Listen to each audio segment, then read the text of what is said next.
Right, we've just been out for a drive. We've got a software update is available. I don't know if anyone's seen this yet. We haven't taken the stick out for a while. A number of general interface and performance improvements, while resolving the following specific issues. Thank you for your feedback. How do we even give feedback? Maps in driver display may be replaced by a blank area. Audio may continue to play after exiting the vehicle. That'd be weird. Apple CarPlay on the home screen opens the incorrect.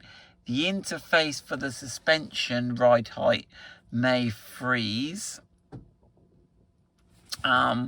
It's really good that they're actually giving us the bugs that they're fixing, because it just used to say generic update. So hats off to Land Rover for being honest about all this stuff. The last used radio station is incorrectly recalled on the next journey. Connection to the ride height dimensions in the 4x4 app tab on applicable vehicles. The update also brings improvements to the following features: touchscreen stability, Bluetooth, Apple CarPlay stability, changing online application for the fair vehicles, and it resolves the possibility of a false engine warning light being shown. No one needs that, do they? And there's some stuff for the FEV only. Now, I'm not going to agree to that at the minute because I've got to put it in the workshop. But we'll put it in the workshop and we'll set that going overnight. Right, let's agree to that. Installation time update now. Okay, close all windows. Okay, now we normally put the car on charge. Let's try not... My video just clicked off then because I got out of the car. Right, so here we go. Right, let's lock it. 1, 2. Make sure your mirrors fold in.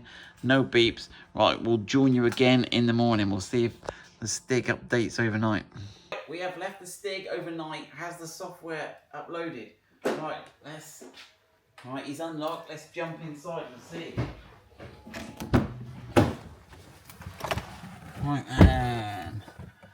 Okay, let's have a look. We should get a little avatar come up when he boots up. Alright, so we've got a little... Is it going to say he's done it? Or not done it? Was it successful? Welcome. Vehicle software updated, installed successfully. Excellent. So there we go. We are now on... Learn more. Come on. Yeah, software updates. Oh, it doesn't... Okay, it's going to be like that, is it? It's not going to tell us, but there you go. We have updated to the latest level. Let us know if you have any problems, either doing the update or B, with functionality after the update. Let us know. Let's share our comments. Good luck with that.